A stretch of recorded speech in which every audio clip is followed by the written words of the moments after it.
Assalamualaikum warahmatullahi wabarakatuh. Sebelumnya, perkenalkan kami dari kelas Deep Learning kelas B, Institut Teknologi Aditama Surabaya, jurusan Teknik Informatika ITADS, akan melakukan demo tentang penerapan algoritma CNN untuk klasifikasi gambar tangan menggunakan arsitektur AlexNet.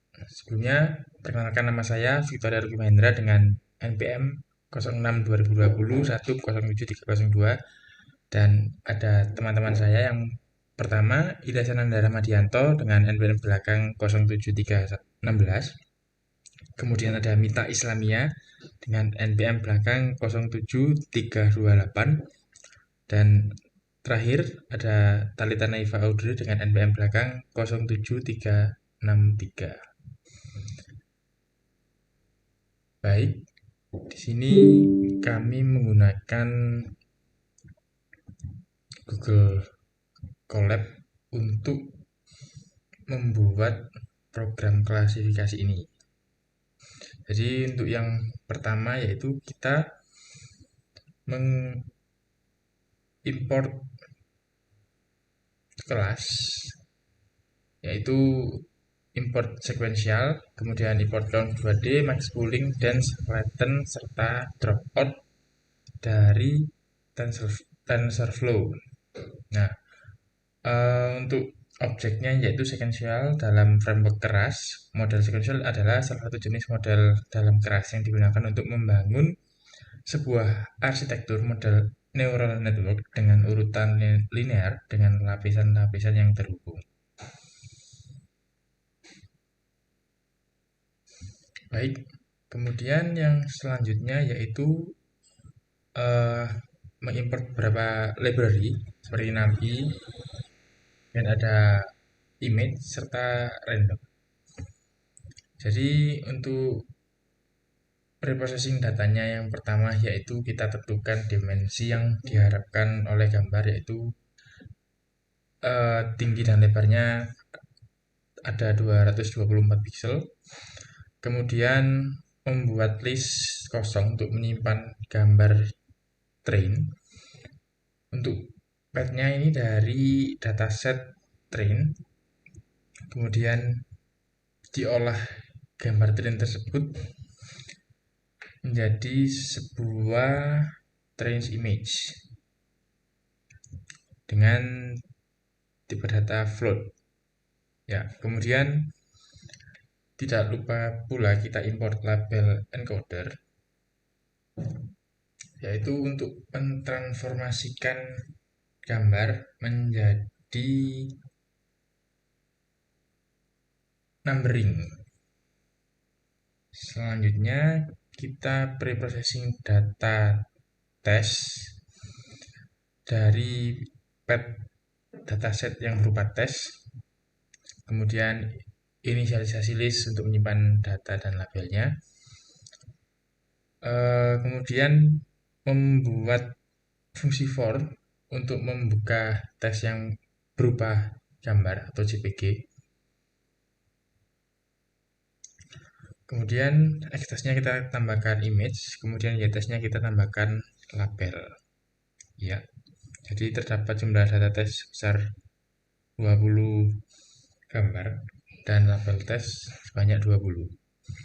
Kemudian kita cari ukurannya, ternyata terdapat 80 sampel training dengan pixel masing-masing tinggi dan lebar 224 pixel, dan untuk pewarnaan itu RGB. Baik, kemudian ini pembuatan model AlexNet. Jadi yang pertama kita mengimport kelas Adam dari model optimizer yang terdapat pada library TensorFlow. Adam sendiri itu algoritma optimasi yang populer yang digunakan dalam pelatihan model neural network, singkatan dari Adaptive Moment Estimation, yang menggabungkan metode dari algoritma optimasi stochastic gradient dengan metode momentum yang diadaptasi secara adaptif. Kemudian kita menambahkan model yang di sini terdapat sintak model.add itu adalah untuk menambahkan lapisan ke dalam model jaringan saraf tiruan sekuensial. Kemudian ada conv 2D, ini merupakan lapisan konvolusi 2D. Lapisan ini menerapkan operasi konvolusi pada input untuk menghasilkan fitur-fitur yang relevan. Nah, untuk 32 sendiri itu merupakan jumlah filter atau kernel yang digunakan dalam lapisan konvolusi ini.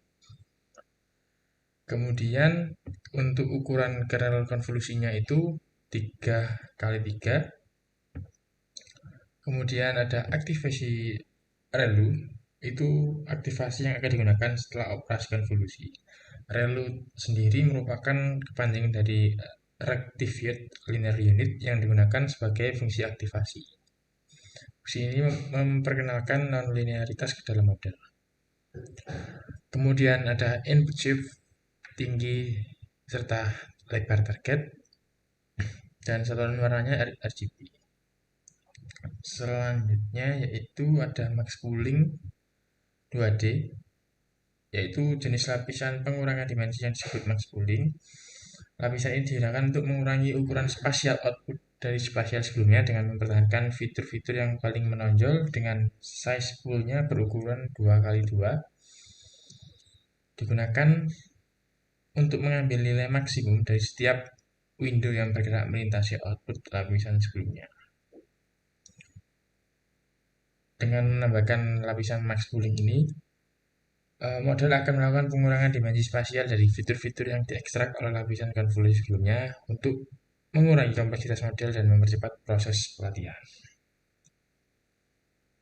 Kemudian untuk 64 ini jumlah filter selanjutnya, begitu pula dengan 128 ini, karena ini dimodelkan dengan ArcNet, jadi secara nggak langsung berurutan dari conv 2D ke max pooling. Kemudian ada flatten. Ya, flatten ini digunakan untuk mengubah input multidimensional menjadi vektor satu dimensi. Kemudian ada lapisan dense atau lapisan sebelumnya terhubung ke dalam model dengan 128 unit neuron ini, dan aktivasinya berupa relu.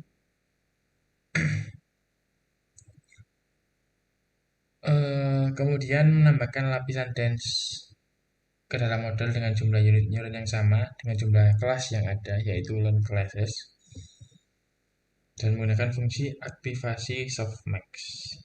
Nah, aktivasi softmax ini digunakan pada tahap output model untuk masalah klasifikasi multiclass, di mana fungsi softmax sendiri menghasilkan probabilitas kelas yang digunakan untuk menentukan kelas prediksi pada setiap contoh data.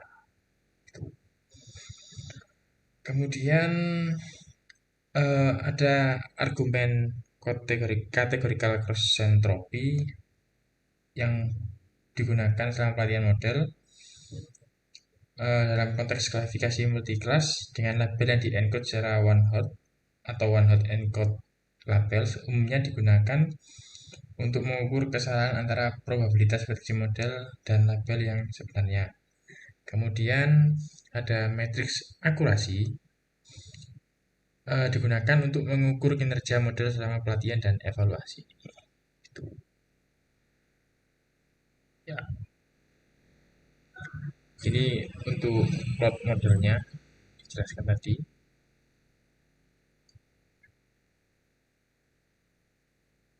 Kemudian kita lakukan model fit sebanyak 30 epoch,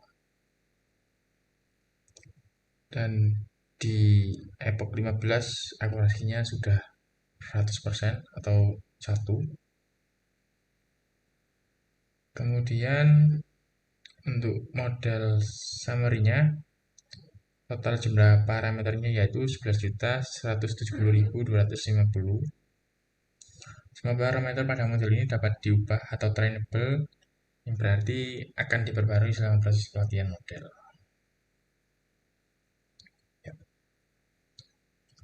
Ini menghitung akurasi dari data train. Kemudian ini untuk mengambil beberapa sampel dari data train. Selanjutnya melakukan prediksi atau pengetesan yang dimana